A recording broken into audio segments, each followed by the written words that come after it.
parler routine de soins et plus particulièrement routine anti-âge, car vous êtes hyper nombreuses à me demander à partir de quel âge est-ce que je dois commencer l'anti-âge, qu'est-ce que je dois prendre, etc. etc. Donc aujourd'hui, je réponds à toutes ces questions. Alors, personnellement, j'ai quand même quelques petits signes de l'âge qui commencent à apparaître, donc notamment ici, ici, et surtout, moi, ce que je vois le plus, c'est vraiment perte d'éclat, les signes de fatigue qui se marquent 10 fois plus vite qu'avant. Donc je me suis dit qu'il fallait quand même que je prenne un petit peu d'anti-âge, mais pas n'importe comment. J'ai commencé à mettre de l'anti-âge vers 25 ans à peu près. Non pas que ce soit une obligation, hein, je vous dis pas de faire exactement comme moi, mais c'est un ressenti que j'ai eu où j'étais un peu ternasse quoi, donc je me suis pas sentie hyper bien dans ma peau, donc j'ai commencé avec des sérums anti-âge, parce que c'est plus léger, et évidemment l'anti-âge, c'est quelque chose d'assez costaud au niveau de la crème, et c'est normal, c'est fait pour ça. Quand on a 25 ans, on n'a pas besoin de crème super riche, comme peuvent l'être des anti-âge. Donc ce que je vous conseillerais, c'est au début, vers 25 ans, commencer par des sérums, que vous associez ensuite avec une crème de jour hydratante tout à fait classique, et là, vous serez bien. Le problème, si vous utilisez une crème anti-âge trop jeune, donc vers 20-25 ans, vous allez avoir la peau qui transpire, je le sais, j'ai fait l'expérience. Donc ça veut dire que la peau qui transpire, c'est le ressenti, mais en vrai, votre peau, ce qu'elle fait, elle rejette les actifs dont elle n'a pas besoin. Ce qui fait que vous allez avoir des petits trucs qui vont ressortir, genre ça j'en ai pas besoin, ça j'en ai pas besoin. Ce qui fait que la peau travaille plus que si vous ne lui donniez pas d'anti-âge. Vous voyez? Donc c'est un petit peu l'effet inverse que ce qu'on voulait. Donc vraiment, essayez de faire quelque chose, si vous êtes jeune, que vous voulez mettre de l'anti-âge, parce que vous le ressentez le besoin, et c'est tout à fait normal de pouvoir ressentir ce besoin, mettez plutôt un sérum. Ensuite, quand vous arrivez à la trentaine, un peu plus fatidique, là vous pouvez passer à des choses un petit peu plus costauds, et moi c'est ce que j'ai fait, et notamment avec des crèmes de jour anti-âge. Alors, ma maman avait beaucoup utilisé la gamme Revitalift de L'Oréal Paris, sauf que il se trouve qu'à 30 ans, c'était un petit peu tôt. Donc moi, ce que je connaissais, c'est la Revitalift nuit et la Revitalift jour. Donc celles-là, elles sont plutôt conseillées à partir de 40 ans, et c'est vrai que je les ai testées. Alors la crème de jour, tu peux la mettre en crème de nuit, ça va. Mais alors la crème de nuit, c'est vrai qu'elle est... elle est anti-âge quoi, donc pour une peau de 30 ans, c'est un petit peu tôt. Mais ça, c'était avant qu'ils sortent leur petite nouveauté. La petite nouveauté, c'est la gamme Éclat, donc Revitalift Éclat de L'Oréal Paris. Donc moi j'étais contente d'avoir Revitalift parce que, comme je vous l'ai dit, ma maman l'utilisait, ça m'a un peu rassurée. Je sais qu'elle achète ça, mais genre par brouette, parce qu'elle les trouve trop bien. Donc je me suis dit, bah voilà, fais confiance à ta mère un peu. Ça ne t'a jamais joué de tour de faire confiance à maman. Donc voilà, mis sur la même gamme, mais avec quelque chose d'adapté. Donc la gamme Éclat, elle est adaptée de 30 à 50 ans, je crois, un truc comme ça, de 30 à 40, mais bon bref. À 30 ans, tu peux, et c'est vrai que quand tu vois la texture, elle est déjà un peu bien entamée, hein. Tu vois que c'est une crème de jour qui n'est pas trop épaisse comme peut l'être une crème anti-rides ou anti-âge.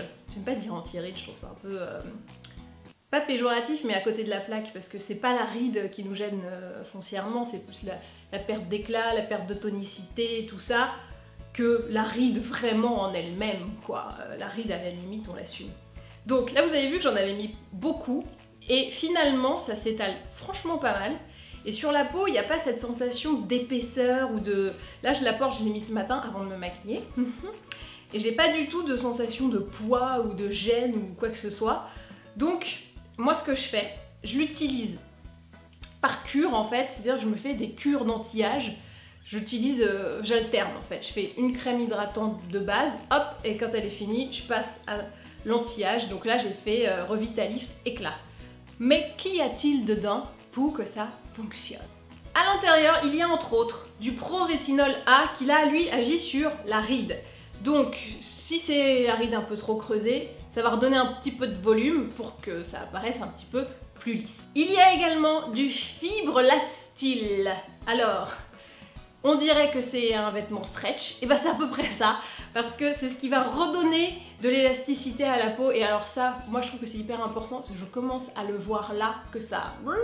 Enfin, tombe pas, mais la peau aimerait bien faire brrr, surtout comme j'ai la peau mixte et un peu grasse. Bon bref, c'est des peaux qui ont tendance à, tu vois, à descendre un peu. Donc moi le fibroelastique j'aime bien. Je veux que ça plutôt que ça brrr. J'aime bien ces onomatopées, j'espère que vous comprenez, mais je pense que c'est assez clair en fait. On trouve également du LHA, donc ça c'est un agent un peu exfoliant. Alors pourquoi est-ce qu'on met ça? Alors c'est pas les petits grains, hein, non, c'est un truc beaucoup plus léger. En gros, quand on a le teint terne, c'est à cause des cellules mortes et des peaux mortes. C'est ça qui va brouiller le teint comme ça forme une espèce de voile. Comme une vitre sale hein, finalement. Quand tu nettoies ta vitre, et bah, la vitre elle est plus belle et plus brillante. Et bah, c'est pareil pour ta peau. J'espère que vous aimez cette analogie qui est vraiment très sobre. Et enfin, on retrouve aussi des filtres UVA et UVB, parce que vous savez que la première cause de vieillissement de la peau, eh ben, c'est le soleil. Donc évidemment, on se protège.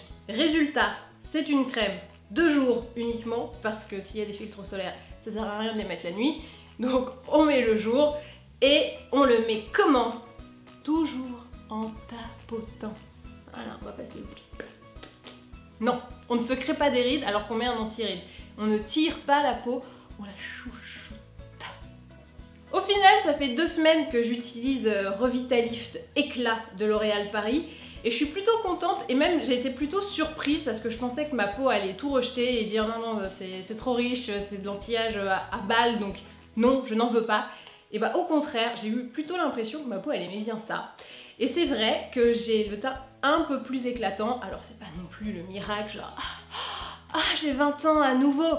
Non, je vais dire que j'ai mon âge, mais en plus joli. J'ai l'impression d'avoir plus dormi, le teint moins terne en fait. Et je pense que vraiment l'action éclat, moi je la vois. L'action anti-âge, un peu moins parce que c'est vrai que je suis pas hyper marquée, j'ai pas la ride creusée, donc c'est un petit peu plus difficile pour moi de le voir. Par contre, tout ce qui est aspect éclat, alors là, je confirme, ça marche.